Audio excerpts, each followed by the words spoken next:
Fala aí, torcedor do Timão, sejam muito bem-vindos a mais um vídeo aqui no canal Corinthians Sempre. Galera, informação de última hora, Santiago Solari no Timão, atacante argentino, craque de bola, chegando aqui no nosso Corinthians. Que história é essa? Bora ver aqui nesse vídeo, já comenta aqui se você aprova essa contratação. Vou trazer aqui no vídeo tudo sobre esse jogador. Já deixa aqui nos comentários também o seu palpite para o jogo de hoje à noite contra o Capivariano, às 8h30, lá na Neoquímica Arena. Minha opinião, 2-0 pro Timão, sem mais enrolações. Bora ver as últimas novidades do Corinthians, pessoal.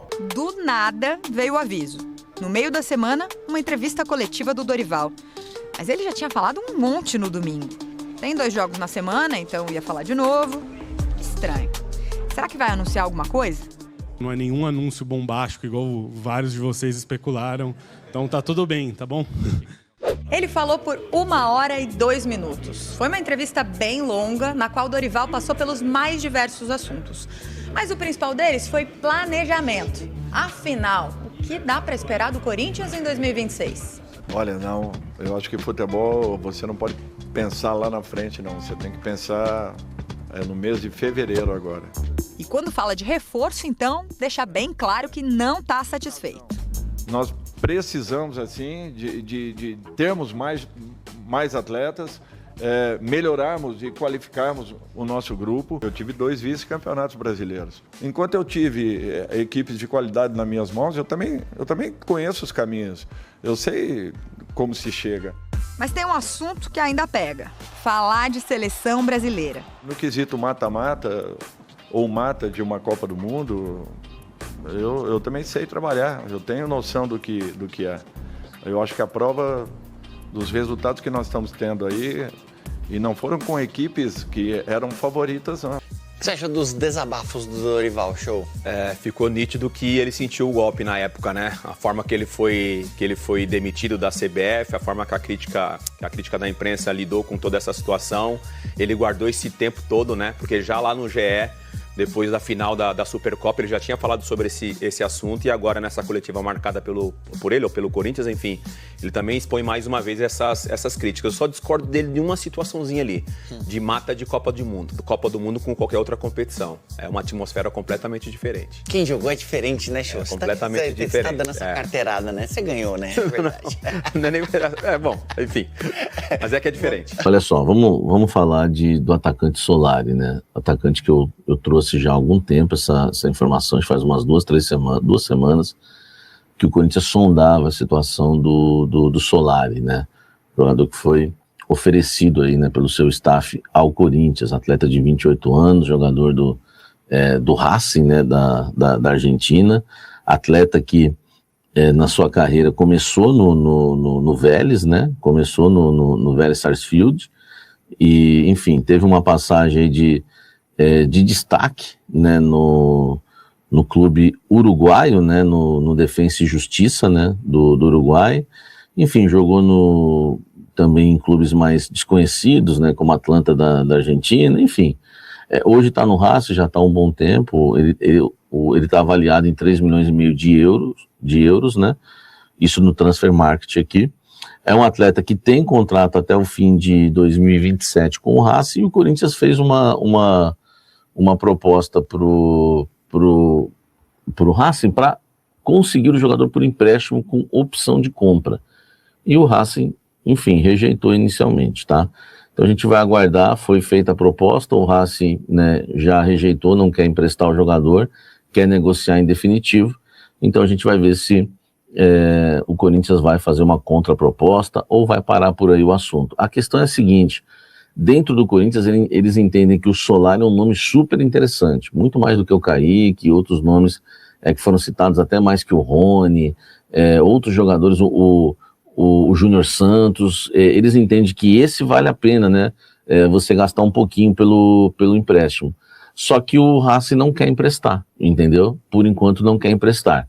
Então a situação está aí. O Corinthians até aceita pagar uma graninha que não seja muito, porque não tem pelo Solari, porque eles entendem que esse é um jogador que pode chegar com nível aí para ser titular, mas o Racing não quer emprestar. Essa situação hoje do Solari. Queria atualizar isso para vocês, tá? Deixa o like e comente aqui embaixo. Situação do Corinthians, caixa, pagamento da Neoquímica Arena, venda de name rights, como é que tá essa situação? O pessoal me perguntou muito aí por conta da matéria da Central do Timão. do meu amigo Ciro, e aí eu fui atrás para saber, né? Porque é um assunto que vocês sabem que eu sempre estive à frente com informações desse assunto, name rights, master.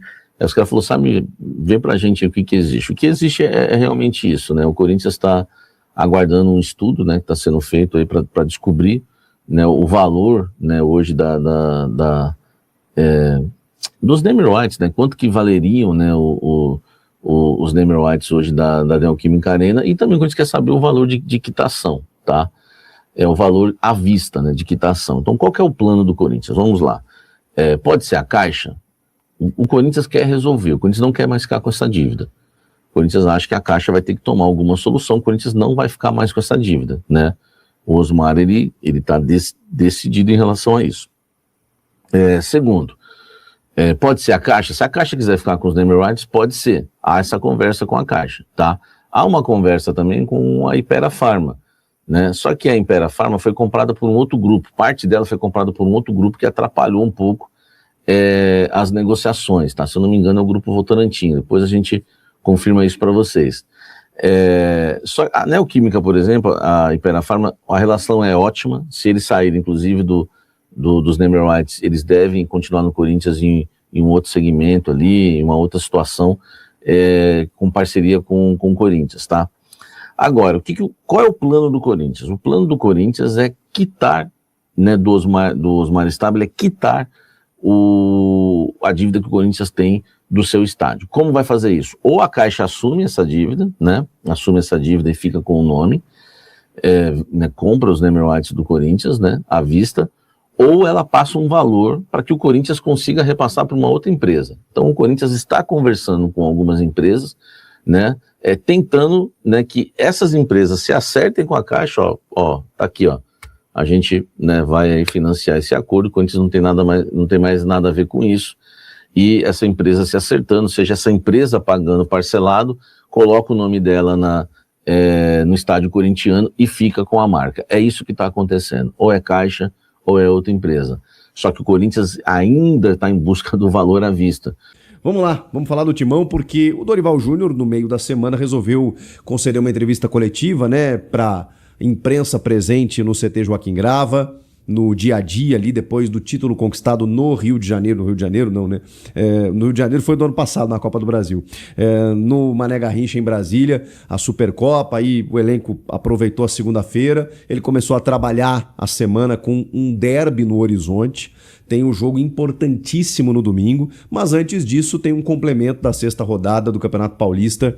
O Corinthians, que não joga essa rodada do Brasileirão, o jogo contra o Atlético Paranaense ficou para o dia 19 de fevereiro, jogo da segunda rodada, até por isso, se você olhar a tabela, não se assuste, o Corinthians está na zona do rebaixamento do Brasileirão, mas o Corinthians tem apenas um jogo disputado. Então, calma lá que tem muita coisa ainda para acontecer, e aí por isso tem compromisso contra o Capivariano, o time bem alternativo, eu já te passo a escalação. Antes eu queria falar dessa entrevista do Dorival, porque tá muito claro, né? Ele entende a realidade do clube, ele passou pelo Transferban, ele promoveu jovens, mas ele não tá perdendo a oportunidade de dizer que o Corinthians precisa de reforços. Ele fala isso numa condição super elegante, né? O Dorival não é um cara, né, polêmico e tal, não é isso, mas dentro da sua elegância, na sua finesse, ele vai lá e diz: estamos precisando, né? Já chegou a falar em 5 a 6 reforços, mas ele continuou em todas as respostas, ele voltava e falava: por isso que eu falo que a gente precisa de um complemento no grupo, a temporada é longa e tal, porque ele volta e meia era questionado sobre alguma situação, dá pra ganhar Libertadores, poxa, e Brasileirão de pontos corridos, né? Você é o rei do mata-mata, mas nos pontos corridos você não tem um Brasileirão. Ele ia lá e falava assim: então, por isso que eu falo, todas as equipes aí estão contratando. Eu entendo a nossa realidade, mas a gente precisa de uns complementos e tudo mais. Então, ele frisou muito isso durante a entrevista. O Dorival tá pedindo reforço, o que indica, porque assim, se ele já tivesse tido a informação do Marcelo Paz dizendo: Dorival, chega, não tem mais grana aqui, não vamos mais pro mercado, o grupo tá fechado, o grupo é esse aí, te vira e vão lá na metade do ano, eu tento conseguir mais alguma coisa. Se ele tivesse essa informação, eu duvido muito que ele iria para uma entrevista coletiva, como tem feito sistematicamente, e dito que precisa de reforços. Então, provavelmente ele deve ter a informação de que, cara, a gente está atento.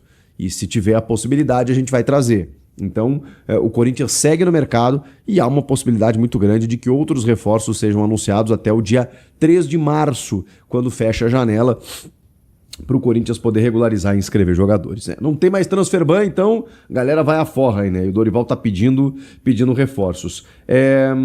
Essa resposta dele sobre o Campeonato Brasileiro eu achei bem interessante, porque ele se defendeu, né? O questionamento é algo que eu já fiz várias vezes e o jornalista fez nesse sentido. Poxa, você, né, ganha muito, te incomoda, né? O fato de você não ter um Brasileirão, nos pontos corridos você, né, acaba recebendo algumas críticas e tal. E aí ele ponderou que tem 2 vice-campeonatos, né? Um com o Santos, se eu não me engano, o outro com o Flamengo, que ele disse que pegou na 7ª colocação, levou o 2º lugar. O Santos ele acabou perdendo jogadores para a seleção olímpica num período super importante. Então, e mesmo assim ele bateu de frente lá com outras grandes equipes e conseguiu um vice-campeonato. E que muitas vezes ele pegou equipes numa condição difícil, né? Equipes grandes numa condição difícil dele ter que tirar o clube dali, de uma zona de rebaixamento, de uma condição de meio de tabela. Então ele falou assim, se me derem elenco para trabalhar, eu consigo dar a resposta. Falou isso, textualmente. Então assim, por que ele, em vários momentos, estando em situações complicadas, adversas, ele focava nas Copas? Porque ele sabia, cara, eu preciso marcar minha história aqui, eu não vou ganhar o Brasileirão no contexto onde ele estava. Então eu preciso focar na Copa, porque se eu ganhar, eu já marquei, eu vou ter uma garantia, uma segurança para trabalhar e a gente vê ali na frente. Para ganhar Brasileirão, gente, o Brasileirão, ele é vencido, não existe aleatoriedade no Campeonato Brasileiro. Não estou dizendo que no mata-mata existe um pouco mais, mas não é por isso que os clubes ganham. Mas a aleatoriedade ela é convidada para o mata-mata, para um jogo único, para um jogo de Copa. No Brasileirão é muito difícil. Você precisa de gestão, planejamento, você precisa nitidamente focar nisso. Eu sei que muitas vezes, né, as competições se atropelam e os clubes que ganham o Brasileiro de pontos corridos às vezes são eliminados prematuramente nas Copas e aí pensam, pô, então às vezes não quer dizer que ele estava focando desde a primeira rodada, mas em algum momento ele precisou olhar e dizer assim, tá, peraí, o que a gente vai fazer nesses próximos 5 jogos? Olha, nós vamos fazer 70%, 80% dos pontos. E aí, vou dar aquele sprint e tal. Então, você precisa organizar assim, direitinho para ganhar um Brasileirão. Ele não é ganho de uma forma estratégica pontual para um jogo apenas ou para alguns jogos de um torneio em que você consegue levantar uma taça. Não é. E aí, obviamente, você precisa de um elenco para poder rodar, para poder trabalhar, para poder até mesmo dividir o teu grupo em várias frentes diferentes. O Brasileirão não é brincadeira, gente. É muito difícil mesmo. E assim, acho muito difícil o Corinthians brigar exatamente por todo esse contexto, né? Ainda mais nesse momento com a realidade financeira batendo a porta. Então, o que precisa é melhorar para não passar tantos sustos, né? Como no ano passado, como no ano retrasado. Chega, né? Ok, tá ganhando Copas, o time tá encaixado e tal, mas não pode ficar numa condição melhor. Pode ficar para que o torcedor não fique tão apavorado, né, como em anos recentes. Falando sobre esse jogo contra o Capivariano, eu estou muito curioso porque vai ser interessante esse jogo, sabia?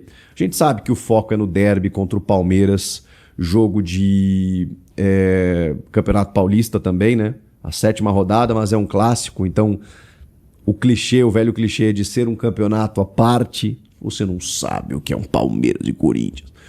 Como diria o filme Romeu e Julieta, né? Então, é um jogo que tem consequências. Então, ele vem de um título da Supercopa. Se ele ganha do Palmeiras no domingo, embala e fica gigante. Se tropeça, já dá uma arranhadinha, embora não valha tanta coisa assim em termos práticos, né? Porque a gente está falando ainda de uma fase de grupos do campeonato.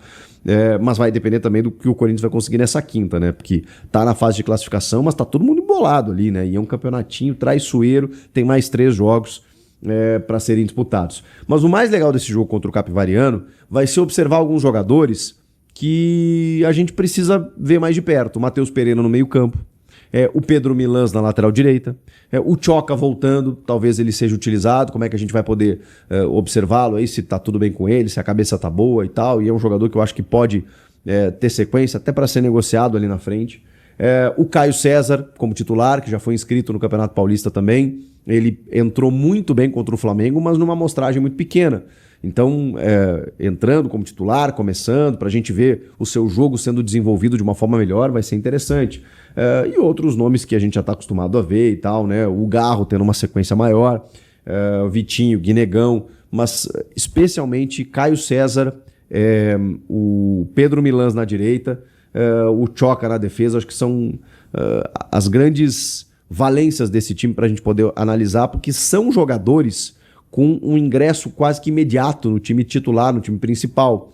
Então, é importante esses caras estarem bem, porque mediante a tantas competições, tantos jogos, você precisa ter 15, 16, 18 titulares. E quem sabe, né?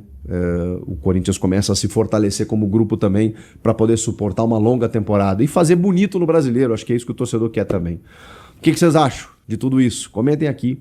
Inscreva-se no canal, tô aguardando a sua inscrição. Valeu, tamo junto, até a próxima. Tchau. Fala aí, galera, terminando mais um vídeo aqui no canal. Vamos falar aqui rapidinho sobre o Santiago Solari, jogador que o Corinthians enviou uma proposta aí, jogador que tá lá no Racing da Argentina. E vamos ver um pouquinho aqui, né, sobre ele, como que ele tá lá, quanto tempo ele tá lá, quantos anos ele tem, que time ele passou, se ele tem muita lesão. Bora ver tudo nesse vídeo.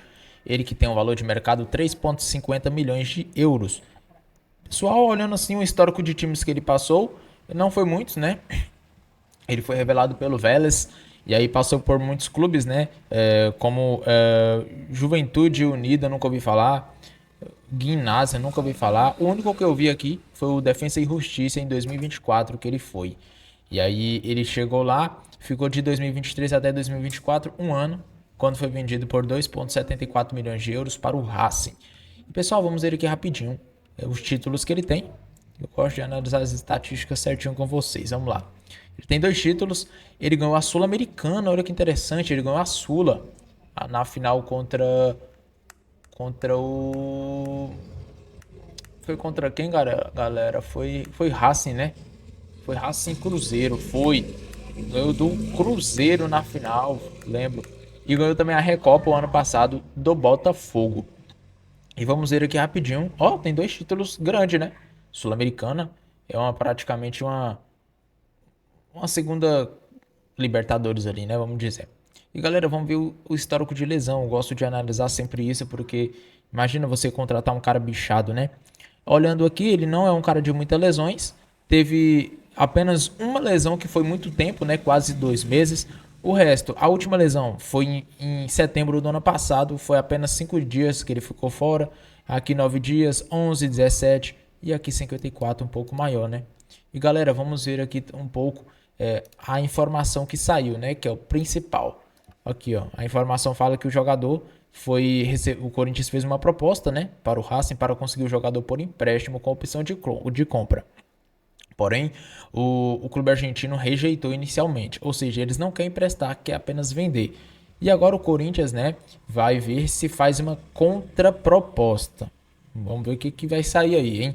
A questão é que dentro do Corinthians entende que Solari é um nome muito interessante, muito mais do que os outros. E eu olhei uns lances, galera, e joga muito, hein? Eu acho que daria super certo. Bora ver se ele vem mesmo. Já quero que você deixe aqui abaixo.